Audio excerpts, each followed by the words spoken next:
हिंदी की कक्षा में आप सभी का हार्दिक स्वागत करती हूँ। आज हम लोग कक्षा 9 हिंदी ए से मॉडल प्रश्न पत्र के ऊपर चर्चा करेंगे। 2021 में किस प्रकार के प्रश्न पूछे जाएंगे और बच्चों को किस प्रकार से उसका उत्तर देना है, तो उसके पहले कुछ अभ्यास की ज़रूरत है।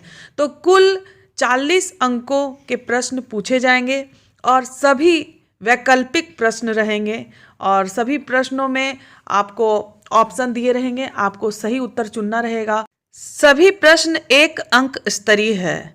तो इस प्रकार से हम लोग देखते हैं कि मॉडल प्रश्न पत्र में पूर्णांक 40 अंक।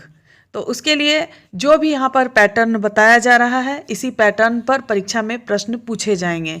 तो कक्षा 9 के लिए अति महत्वपूर्ण है ये, और सभी बच्चों को जानना आवश्यक है कि किस तरह से वो परीक्षा की तैयारी करे कि वो पूर्ण अंक हासिल कर सके, जिसमें बच्चों को बहुत ही आसानी से और सहजता से पूर्ण अंक प्राप्त हो सकते हैं। सबसे पहले एक गद्यांश रहेगा जिसको पढ़कर बच्चों को उत्तर देना है। तो 1 नंबर जो प्रश्न है वो है, निम्नलिखित गद्यांश को ध्यानपूर्वक पढ़कर उससे दिए गए प्रश्नों के सही विकल्प को चुनें। तो आइए पढ़ते हैं। एक समय था जब पानी सब जगह मिल जाता था, इसलिए इसे कोई महत्व नहीं दिया जाता था। लेकिन तेजी से बढ़ती हुई जनसंख्या और जीवन शैली में आए परिवर्तन के कारण जल अब दुर्लभ हो गया है। इसी दुर्लभता के कारण जल का आर्थिक मूल्य बहुत बढ़ गया है। अब तक जल की प्रमुख मांग फसलों की सिंचाई के लिए होती थी, लेकिन अब उद्योगों और घरेलू उपयोग के लिए भी जल की बहुत आवश्यकता है। इसलिए जल अब एक बहुमूल्य संसाधन बन गया है। नगरीय और ग्रामीण क्षेत्र पीने के पानी की मांग बिल्कुल अलग अलग तरह की होती है। आइए सबसे पहले नगरीय क्षेत्रों में जल की समस्या का अध्ययन करें। तो इस प्रकार से एक गद्यांश दिया गया है और इससे कुछ प्रश्न दिए जा रहे हैं। तो 1 नंबर का जो प्रश्न है वो है, एक समय सब जगह क्या मिल जाता था। तो यहाँ पर क्या होगा इसका उत्तर? यहाँ पर 4 ऑप्शन दिए गए हैं। इसका उत्तर होगा जल। दूसरा प्रश्न है, एक समय किसको कोई महत्व नहीं दिया जाता था। तो इसका उत्तर भी जल ही होगा। तो यहाँ पर 1 नंबर ऑप्शन जो है जल को, ये यहाँ पर सही होगा। और तीसरा नंबर प्रश्न है, अब जल कैसा संसाधन बन गया है। तो यहाँ पर इसका उत्तर होगा बहुमूल्य। 2 नंबर ऑप्शन यहाँ पर सही होगा कि जल अब कैसा संसाधन बन गया है, बहुमूल्य संसाधन बन गया है। इन उत्तरों को आप ऊपर के जो पैसेज दिए गए हैं उनसे ढूंढकर आसानी से लिख सकते हैं, जो उत्तर आपको यहीं पर मिल जाएंगे। 4 नंबर का प्रश्न है कि नगरीय शब्द में क्या प्रत्यय है। तो आप लोगों ने पढ़ा है उपसर्ग और प्रत्यय। तो अगर आप लोगों को उपसर्ग और प्रत्यय में किसी भी प्रकार की कोई भी परेशानी है तो मैं डिस्क्रिप्शन बॉक्स में उसका लिंक दे देती हूँ, आप लोग फिर से जाकर उस वीडियो को देख सकते हैं। तो यहाँ पर जो नगरीय है इसमें ईय प्रत्यय लगा हुआ है, तो इसमें 3 नंबर जो ऑप्शन है वो सही होगा। उसके पश्चात यहाँ पर 2 नंबर का जो प्रश्न है ये दिया गया है कि निम्नलिखित गद्यांश को ध्यानपूर्वक पढ़कर उससे दिए गए प्रश्नों के सही विकल्प को चुनें। 2 नंबर प्रश्न में पुनः एक गद्यांश दिया हुआ रहेगा जिससे प्रश्न पूछे जाएंगे। तो यहाँ आइए पढ़ते हैं। आदमी की पहचान उसकी भाषा से होती है और भाषा संस्कार से बनती है। जिसके जैसे संस्कार होंगे वैसी ही उसकी भाषा होगी। जब कोई आदमी भाषा बोलता है तो साथ में उसके संस्कार भी बोलते हैं। यही कारण है कि भाषा के शिक्षक का दायित्व बहुत गुरुतर और चुनौतीपूर्ण है। परंपरागत रूप में शिक्षक की भूमिका इन 3 कौशलों यथा बोलना, पढ़वाना और लिखवाना तक सीमित कर दी गई है। केवल यांत्रिक कौशल किसी जीती जागती भाषा का उदाहरण नहीं हो सकते। सोचना और महसूस करना 2 ऐसे कारक हैं जिनमें भाषा सही आकार पाती है। इनके बिना भाषा संस्कार नहीं बन सकती।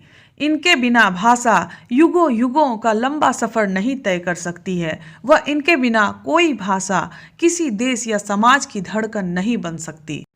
केवल संप्रेषण ही भाषा नहीं है। दर्द और मुस्कान के बिना कोई भी भाषा जीवंत नहीं हो सकती। अब इस गद्यांश से कुछ प्रश्न दिए हुए हैं। तो उनका उत्तर लिखना है कि आदमी की पहचान किससे होती है। तो इसका उत्तर इसी गद्यांश में दिया हुआ है कि उसकी भाषा से। यहाँ पर 1 नंबर जो ऑप्शन है ये सही होगा। भाषा के कौशल कौन कौन से हैं? तो यहाँ पर क्या होगा? पढ़ना, लिखना, बोलना, उपर्युक्त सभी। तो यहाँ पर सही होगा चौथा ऑप्शन जो है उपर्युक्त सभी, ये यहाँ पर सही है। और 7 नंबर जो प्रश्न है इसमें है आदमी की भाषा से उसके बारे में क्या पता चलता है। तो यहाँ पर इसका उत्तर क्या होगा? 3 नंबर ऑप्शन जो है उसके संस्कार कैसे हैं इसका पता चलता है। तो यहाँ 3 नंबर ऑप्शन सही होगा। कोई भाषा किसके बिना जीवंत नहीं हो सकती। तो यहाँ पर आप देख सकते हैं उत्तर दिया हुआ है कि दर्द और मुस्कान के बिना कोई भाषा जीवंत नहीं हो सकती। तो यहाँ पर इसका सही उत्तर होगा दर्द व मुस्कान के बिना। 3 नंबर का जो प्रश्न है यहाँ पर दिया गया है कि नीचे दिए गए पत्र लेखन के रिक्त स्थानों को सही विकल्प द्वारा भरें। तो अगर आपको पत्र लेखन से संबंधित किसी भी प्रकार की जानकारी प्राप्त करनी है तो औपचारिक और अनौपचारिक दोनों तरह के पत्र का लिंक मैं डिस्क्रिप्शन बॉक्स में दे दूंगी और आप लोग उससे कुछ सहायता प्राप्त कर सकते हैं। तो यहाँ पर दिया गया है कि नीचे दिए गए पत्र लेखन के रिक्त स्थानों को सही विकल्प द्वारा भरें। तो सेवा में नगर पालिका, तो यहाँ पर जो ऑप्शन है 9 नंबर में यहाँ पर है अध्यक्ष, सचिव, उपाध्यक्ष, पदाधिकारी। तो यहाँ पर सही ऑप्शन होगा नगर पालिका पदाधिकारी। यहाँ पर चौथा ऑप्शन जो है वो सही होगा। उसके पश्चात यहाँ पर है रांची, विषय सड़कों एवं नालियों की डैश हेतु। तो यहाँ पर 10 नंबर में जो ऑप्शन है तो यहाँ पर क्या होगा? यहाँ पर ऑप्शन नंबर 3 सही होगा, सफाई हेतु। उसके पश्चात यहाँ पर है महोदय निवेदन के साथ डैश है कि। तो यहाँ पर 11 नंबर में क्या होगा? कहना है कि। कहना, यहाँ पर 11 में 1 नंबर ऑप्शन सही होगा। कहना है कि मैं कृष्णा नगर मोहल्ले का निवासी हूँ। मेरे मोहल्ले की नालियों एवं सड़कों में गंदगी भरी हुई है, अतः अनुरोध है कि मेरे डैश में नालियों एवं सड़कों की गंदगी की नियमित तौर पर सफाई करने की कृपा करें। तो यहाँ पर 12 नंबर जो ऑप्शन है यहाँ पर सही होगा मोहल्ले। 4 नंबर 12 का 4 नंबर ऑप्शन सही होगा। मोहल्ले में नालियों एवं सड़कों की गंदगी की नियमित तौर पर सफाई करने की कृपा करें। फिर 13 नंबर जो यहाँ पर ऑप्शन है यहाँ पर सही ऑप्शन होगा विश्वास भाजन, क ख ग। तो इस प्रकार से रिक्त स्थानों की पूर्ति आप लोग कर सकते हैं। यहाँ विकल्प दिए हुए रहेंगे, आपको उन्हीं विकल्पों में से सही विकल्प को चुनकर यहाँ पर भरना है और ये बहुत ही आसान है। अगर कोई भी दिक्कत है तो आप वीडियो देखकर आप उसे अभ्यास कर सकते हैं। यहाँ 4 नंबर का जो प्रश्न है वो ये दिया हुआ है कि निम्नलिखित प्रश्नों के सही विकल्प चुनें। तो यहाँ पर 14 नंबर का जो प्रश्न है सम्राट का स्त्रीलिंग क्या होगा। तो यहाँ व्याकरण से कुछ प्रश्न दिए गए हैं। तो सम्राट का स्त्रीलिंग क्या है? तो यहाँ पर होगा जो ऑप्शन है 3 नंबर, ये सही ऑप्शन होगा। ये 3 नंबर ऑप्शन सही होगा। उसके बाद है 15 नंबर में नूतन का विलोम क्या है। तो आप लोगों ने पढ़ा है विलोम का अर्थ होता है उल्टा या विपरार्थक शब्द, और नूतन का विपरार्थक शब्द या विलोम शब्द होगा पुरातन। 16 नंबर ऑप्शन में आँख का पर्यायवाची शब्द कौन नहीं है। तो यहाँ पर प्रश्न को ध्यानपूर्वक पढ़ने की आवश्यकता है क्योंकि यहाँ पर जो प्रश्न है वहाँ पर नहीं है। तो यहाँ पर एक गलत है, यहाँ 3 सही ऑप्शन है। आँख को हम लोग चक्षु भी कहते हैं, नयन भी कहते हैं और दृष्टि भी कहते हैं। तो यहाँ पर जो दूसरा नंबर ऑप्शन है कर्ण सही है।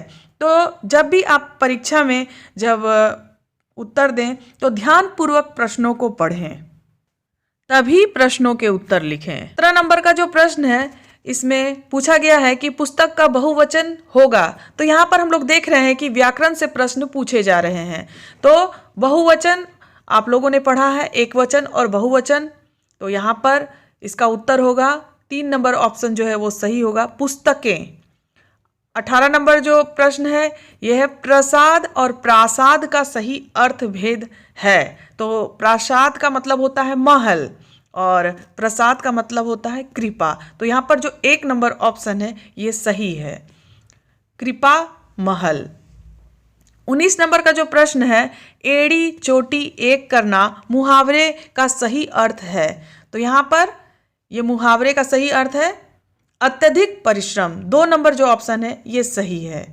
20 नंबर का जो प्रश्न है, आंख का तारा होना मुहावरे का अर्थ है। ये भी व्याकरण से प्रश्न पूछा गया है। तो आंख का तारा होना अर्थात 1 नंबर जो ऑप्शन है यहाँ पर अत्यधिक प्यारा होना, ये यहाँ पर सही है। तो आप लोग को इस प्रकार से सही उत्तर में ऑप्शन में टिक करना है। 21 नंबर जो प्रश्न है, निम्न में सरल वाक्य का उदाहरण कौन है। तो यहाँ पर उत्तर होगा 1 नंबर जो ऑप्शन है, पानी बरस रहा है, ये सरल वाक्य का उदाहरण है। अगर आपको वाक्य से संबंधित किसी भी प्रकार की जानकारी चाहिए तो उसका लिंक भी मैं डिस्क्रिप्शन बॉक्स में दे दूंगी, आप लोग वहां से कुछ सहायता प्राप्त कर सकते हैं और अभ्यास कर सकते हैं। 22 नंबर का प्रश्न है, मानव का सही विशेषण रूप क्या होगा।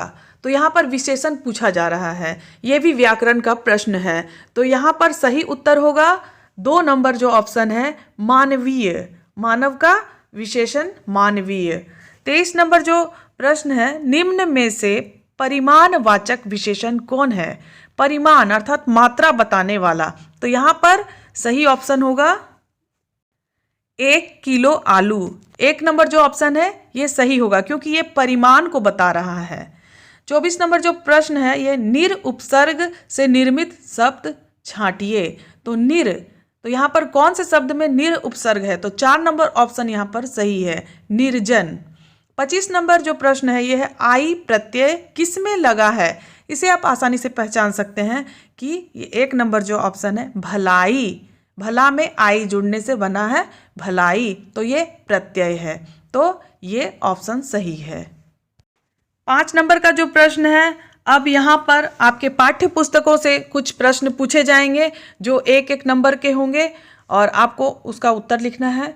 मुख्य रूप से आपको सभी कविता, सभी कहानी का पाठ का नाम, उसके लेखक का नाम इत्यादि याद रखना है क्योंकि उसी से अधिकतर प्रश्न पूछे जाते हैं। और कहानी के पात्र कौन से हैं, कहानी का क्या उद्देश्य है इत्यादि आपको याद रखना है और उससे संक्षिप्त जो वैकल्पिक प्रश्न है वो पूछे जाएंगे। तो यहाँ पर जो प्रश्न है, नीचे लिखे प्रश्नों के उत्तर के लिए सही विकल्प को चुनें। तो यहाँ 26 नंबर जो प्रश्न है, 2 बैलों की कथा के आधार पर सबसे अधिक बुद्धिहीन पशु कौन है। तो यहाँ पर आप लोगों ने पढ़ा है, यहाँ पर सही ऑप्शन होगा गधा। 1 नंबर ऑप्शन सही है। 27 नंबर जो प्रश्न है, नाना साहब की पुत्री का नाम था क्वेश्चन मार्क। तो यहाँ पर आप लोग जानते हैं इसका सही उत्तर है 2 नंबर, देवी मैना। अब यहाँ पर 28 नंबर का जो प्रश्न है, तिब्बत में सबसे खतरनाक स्थान को क्या कहा जाता है। तो यहाँ पर इसका सही उत्तर होगा 4 नंबर ऑप्शन डांडे। 29 नंबर जो यहाँ पर प्रश्न है, सांवले सपनों की याद में वर्ड वाचर किसे कहा गया है। तो इसका सही उत्तर होगा 2 नंबर ऑप्शन, सालिम अली को कहा गया है। तो सालिम अली यहाँ पर सही ऑप्शन होगा। 30 नंबर का जो प्रश्न है, मेरे बचपन के दिन किस प्रकार का पाठ है। तो मेरे बचपन के दिन, यहाँ पर जो 4 नंबर ऑप्शन है संस्मरण, ये सही है। और 31 नंबर जो प्रश्न है, महादेवी वर्मा को कविता सुनाने पर पुरस्कार स्वरूप कैसा कटोरा मिला। तो यहाँ पर सही ऑप्शन होगा 2 नंबर, चांदी का। चांदी का कटोरा उन्हें पुरस्कार में मिला था। आप लोग पाठ को पढ़े होंगे। 32 नंबर में, कबीर के अनुसार मानसरोवर क्या है। तो यहाँ पर सही ऑप्शन होगा 2 नंबर ऑप्शन सही होगा, मन या मानस। 33 नंबर का जो प्रश्न है, पखा पखी का शाब्दिक अर्थ क्या होता है। तो यहाँ पर सही ऑप्शन होगा 2 नंबर ऑप्शन जो है, पक्ष विपक्ष। 34 नंबर जो प्रश्न है, वाक किसकी रचना है। तो इसका सही उत्तर होगा 3 नंबर ऑप्शन, ललदद्य। 35 नंबर का जो प्रश्न है, एक भारतीय आत्मा के नाम से कौन प्रसिद्ध है। तो यहाँ पर इसका सही उत्तर होगा 1 नंबर, माखनलाल चतुर्वेदी। ये सही है। 36 नंबर जो प्रश्न है, मेघ आए कविता में किस ऋतु का वर्णन है। तो मेघ, तो यहाँ पर सही ऑप्शन होगा 2 नंबर, वर्षा। वर्षा ऋतु का वर्णन है। 2 नंबर ऑप्शन सही है। 37 नंबर का जो प्रश्न है, प्रश्न की भांति किसे लिखा जाना चाहिए? तो आप लोगों ने वो कविता पढ़ी है। तो बच्चे काम पर जा रहे हैं, तो इसलिए इसका सही उत्तर 3 नंबर ऑप्शन होगा, बच्चों का काम पर जाना। 38 नंबर का जो प्रश्न है, माटी वाली पाठ के लेखक का नाम क्या है? तो इसका सही उत्तर होगा विद्यासागर नौटियाल। तो इस प्रकार से देख रहे हैं पाठ के लेखक का नाम भी पूछा जा रहा है, इसीलिए आप लोग पाठ का नाम और लेखक का नाम अवश्य रूप से याद करेंगे। 39 नंबर का जो प्रश्न है, रीढ़ की हड्डी एकांकी में उमा की माँ का नाम क्या है? तो यहाँ पर जो उमा की माँ का नाम है प्रेमा। 3 नंबर ऑप्शन सही है। 40 नंबर का जो प्रश्न है, माटी वाली ने 2 रोटियों में से 1 रोटी क्यों छिपाई? तो यहाँ पर इसका ऑप्शन 4 नंबर ऑप्शन सही होगा, अपने बूढ़े पति के लिए। जो माटी वाली है वो माटी बेचकर अपना गुजारा करती है और बूढ़े पति के लिए वो रोटी छिपाकर लेके जाती है ताकि उसका बूढ़ा पति उसे खा सके। तो यहाँ पर 4 नंबर ऑप्शन सही होगा। तो इस प्रकार से हम लोग देखते हैं कि जो कक्षा 9 में प्रश्न पूछे जाएंगे सभी वैकल्पिक प्रश्न होंगे और 40 अंकों की परीक्षा होगी। पूर्ण अंक 40 रहेंगे। सभी प्रश्न 1 अंक स्तरीय होंगे।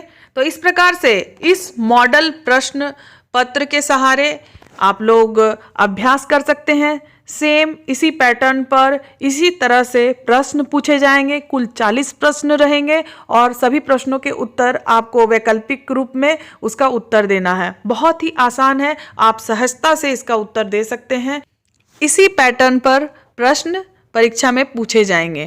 तो आशा है आप लोगों की परीक्षा की तैयारी में ये वीडियो लाभप्रद साबित होगा। आप लोग इसी तरह से प्रश्नों का अभ्यास करें और अपने परीक्षा की तैयारी करें। धन्यवाद।